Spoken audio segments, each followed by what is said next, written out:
मुंह में कुछ ड्रग्स का पदार्थ लगाए रहता था, पाउडर, और उसी मुंह से मुझे अपने मुंह से ही नशा देता था ताकि मैं भी नशे में आ जाती थी। और मेरे साथ पूरी दरिंदगी किया है इसने, हमारा पूरा यूट्रस खराब कर दिया है। जैसे मुझसे नहीं जमता था वो मुझे छोड़ देता, लेकिन ये मेरी ज़िंदगी को क्यों बर्बाद कर दिया। अपना ऐसे जी रहा है तीसरी शादी करके। अब मैं कहाँ जाऊँ। अपने देशवासियों से निवेदन करती हूँ कि नेपाल में अपनी बहन बेटियों की शादी कभी ना करें। मैं नहीं चाहती जिस तरह हमारी ज़िंदगी बर्बाद हुई है और किसी की बहन बेटियों की ज़िंदगी बर्बाद हो। इनकी शादी होती है नेपाल में और इनका जो पति है वो नेपाल का ही रहने वाला था और बहुत बुरी तरीके से इनका शारीरिक शोषण किया है और बहुत तरीके से बुरी नशीला पदार्थ वगैरह देकर कैसे कैसे किया है वो सारी चीज़ें खुद बताएंगी। सबसे पहले हमें आप ये बताएं कि आपकी शादी कब हुई थी? 2016 में हुई थी हमारी शादी। कहाँ हुई थी आपकी शादी?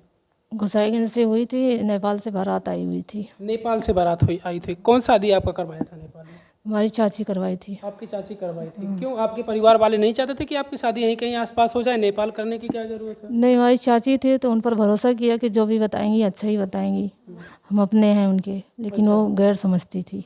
अच्छा, तो क्या आपके आसपास या आपके रिलेटिव में किसी की शादी वगैरह हुई हो नेपाल में तो ऐसा लगा हो कि भाई नेपाल के लोग अच्छे हैं, या मतलब हर कोई तो अच्छा नहीं होता या हर कोई बुरा नहीं होता, तो ऐसा कुछ हुआ है? किसी की शादी वगैरह हुई है? हमारी भाभी है सुनौली बॉर्डर की, हमारी चाची है नेपाल की, हमारे बहन की नंद की शादी हुई नेपाल में।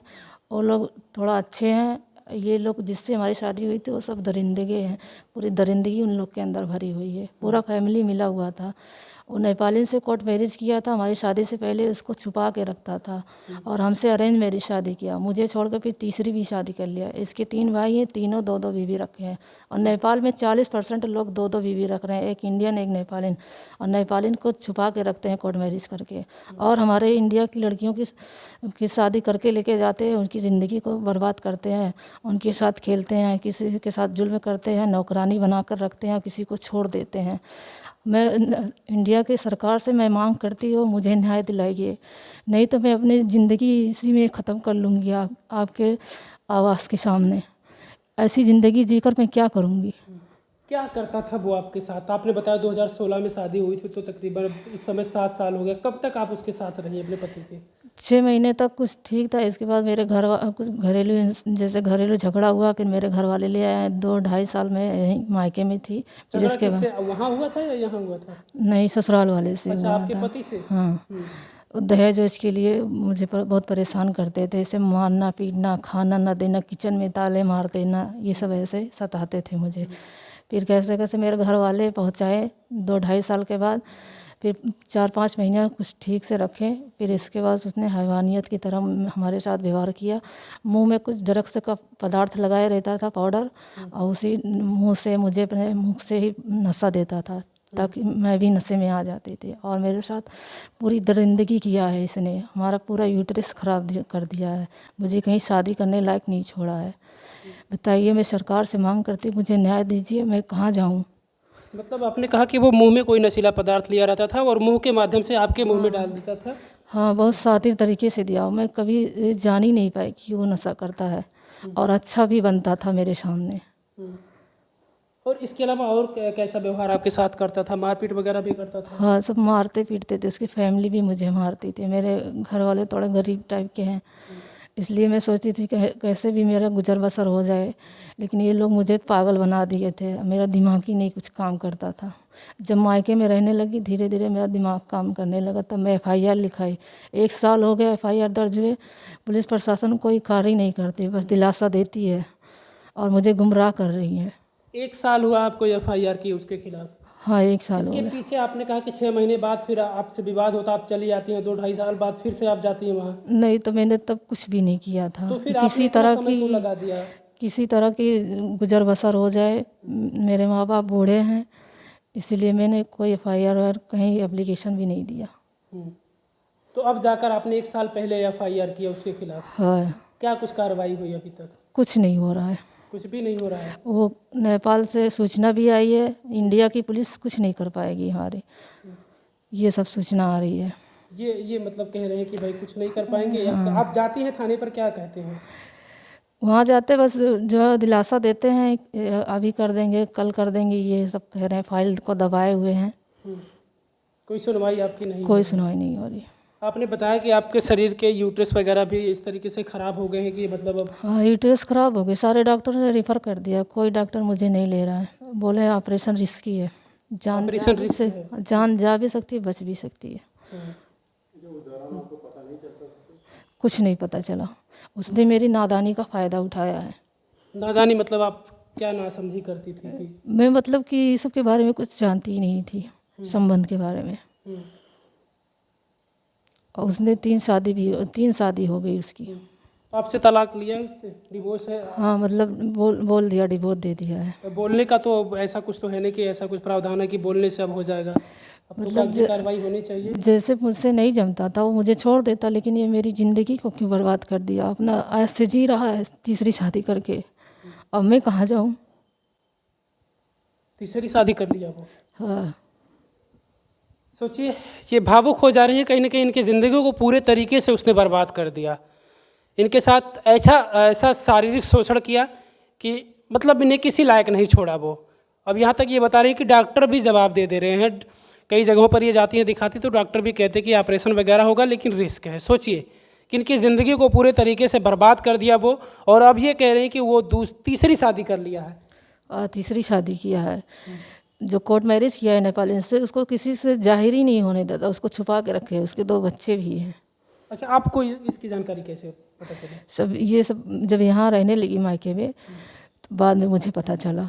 ये ड्रग्स का नशे के भी बाद में मुझे पता चला, और जो पहली शादी किया था वो भी बाद में मुझे पता चला।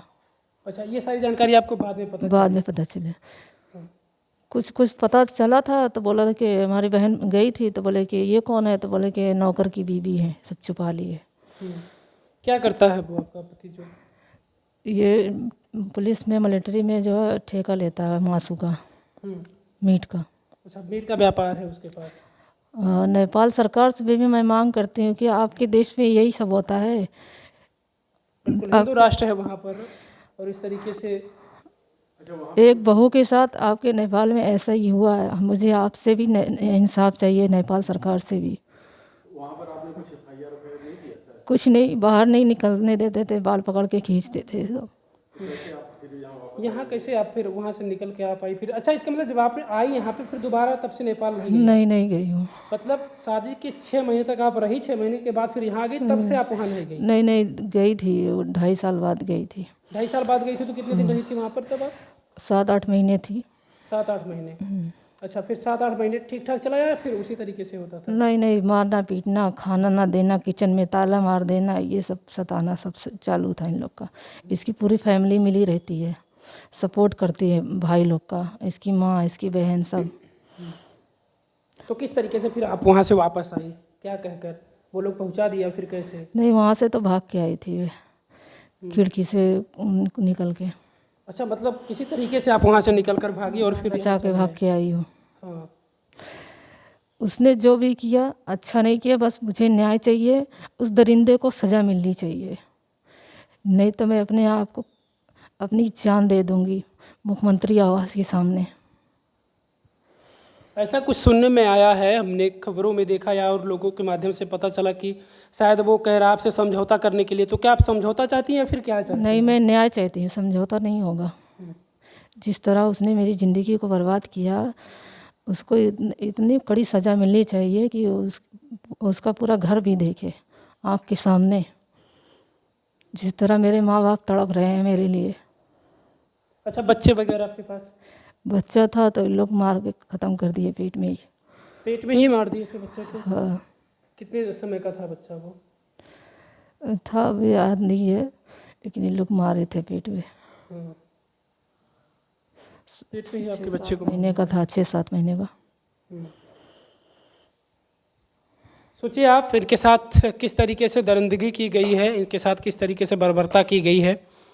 इनकी शादी नेपाल में कर दी जाती है, 6-7 महीने चलता है फिर रिश्ता, फिर लेकिन फिर विवाद शुरू हो जाता है और ये वापस आती हैं, फिर 2.5 साल बाद फिर जाती हैं, फिर वो उसी तरीके से करता था इनके साथ बर्ताव, और फिर ये किसी तरीके से वहाँ से जान बचाकर भागती हैं, हिंदुस्तान आती हैं, और तब जाकर ये फिर से वापस नहीं जाती। अच्छा, फ़ोन वगैरह पर फिर आपकी बातचीत नहीं होती थी कि मतलब इस तरीके से आप कर रहे हो, मैं आपके साथ ऐसा कुछ कर दूँगी, FIR वगैरह? हाँ, तो मैंने बोला था तो वो तभी तो वो कट्टे से फायर किया यहाँ पर आके इंडिया में। कट्टे से आकर फायर किया? हाँ, हमारे हिंदुस्तान में आकर? हाँ, किसके हिंदुस्तान ऊपर में। फायर किया था? हमारे ऊपर हम पेट्रोल डाल के जो जलाने ही जा रहे थे तो राहगीर आ गए तो छोड़ के भाग गया वहाँ ढकेल के गाड़ी से। अच्छा, मतलब आपको ज़बरदस्ती ले जा रहा था गाड़ी में? हाँ हाँ। ऊपर आपके पेट्रोल डाल के वो आग लगाने जा रहा है? हाँ और आप कह रहे कट्टे से भी, बंदूक वगैरह से भी हो? हाँ, फायर करता हुआ भागा है। हाँ। यहाँ से फिर भागा, फिर आपने तत्काल नहीं पुलिस को सूचना दी इसके बारे में? नहीं तो फिर जब ढकेल दिया मैं बेहोश हो गई थी, मेरे घर वाले लेके आए सब। मेरे घर वाले दबाना चाहते थे कि बदनामी ना होने पाए, इसीलिए। अब क्या चाहती हैं आप? वो पैसे वाला है, इसीलिए मेरी कोई सुनवाई नहीं हो रही है उसके पैसे के आगे। यहाँ की पुलिस कुछ कह रही है? कुछ नहीं कह रही है, मामले को दबाना चाह रही है बस। किससे मिले अब तक आप यहाँ पर? किससे मिले? थाने में गई या फिर और किसी से मिले? मैं एसपी सर को 4 बार एप्लीकेशन दे चुकी, सीओ सर से कई बार मिल चुकी, आईजी, डीआईजी, मुख्यमंत्री, प्रधानमंत्री, सबके पास मैंने एप्लीकेशन दिया। अपने हैंड से मुख्यमंत्री आवास पे जो है मैंने एप्लीकेशन दिया, अल्पसंख्यक आयोग में दिया, लेकिन कहीं से भी कोई न्याय नहीं मिल रहा मुझे। कहीं से सुनवाई नहीं हो रही है। तो ये भारत सरकार के सामने कहीं ना कहीं, क्योंकि 2 देशों का मामला यहाँ पर, वो दूसरे देश का है इनका पति और ये हिंदुस्तान की है, तो कहीं ना कहीं ये भारत सरकार की जिम्मेदारी होती कि अगर हमारे भारत देश का कोई भी नागरिक इस तरीके से उसके साथ ऐसा कुछ हो रहा है तो कम से कम उसको न्याय दिलाने का काम होना चाहिए। अच्छा, एक चीज़ और भी है कि हमने सुना कि शायद ऐसा वो कह रहा है कि आपकी शादी ही नहीं उससे हुई है, तो कैसे आप कहेंगे कि क्या प्रमाण है आपके पास? वो अगर कह दे कि शादी नहीं हुई आपसे तो? मेरा निकाह नामा है, मेरे शादी का फ़ोटो है, पूरी बारात आई थी, रीति रिवाज से शादी हुई, सब गवाह हैं। जिस मैरिज हाल से शादी हुई वो भी गवाह है। इन सारे प्रमाण को आप ले गई होंगी तभी एफआईआर वगैरह हुआ होगा। हाँ, तो फिर वो कैसे कह देना कि इनसे शादी नहीं हमारी हुई है? वो झूठ बोलते हैं, सब ना बहुत बड़े झूठे हैं। और मैं अपने देशवासियों से निवेदन करती हूँ कि नेपाल में अपने बहन बेटियों की शादी कभी ना करें। मैं नहीं चाहती जिस तरह हमारी ज़िंदगी बर्बाद हुई है और किसी की बहन बेटियों की ज़िंदगी बर्बाद हो। बिल्कुल सोचिए, अब एक निवेदन ये भी कर रही हैं हिंदुस्तान वासियों से कि आप नेपाल में इस तरीके से शादी मत करिए। हालांकि इनके साथ ऐसा हुआ इसलिए इतना दुखी है ये, इसलिए ये चाह रहे हैं कि किसी और बहन बेटी के साथ ऐसा कुछ ना हो। भारत सरकार से हम भी निवेदन करेंगे कि इनको न्याय मिलना चाहिए, कुछ भी हो जाए लेकिन इनको न्याय मिलना चाहिए। उसके साथ जो भी उसने इनके साथ किया है, ये कह रही हैं कि 2-2 शादियाँ और कर रखा और इनके साथ भी शादियाँ करके इनको तलाक दे दिया है कहकर, और फिर इनको ले जाने के लिए तैयार नहीं है। और मतलब अगर वो फिर से अगर आपको कहे कि आपको साथ चलना तो आप जाने के लिए तैयार नहीं, इस दरिंदे के साथ में कभी नहीं जाएंगे, बस उसको सज़ा मिलनी चाहिए। बस यही आप चाह रही है कि उसको सज़ा मिलनी चाहिए? हाँ, कोई समझौता वगैरह नहीं? ऐसे दरिंदे को छोड़ना मतलब अपराध को बढ़ावा देना है।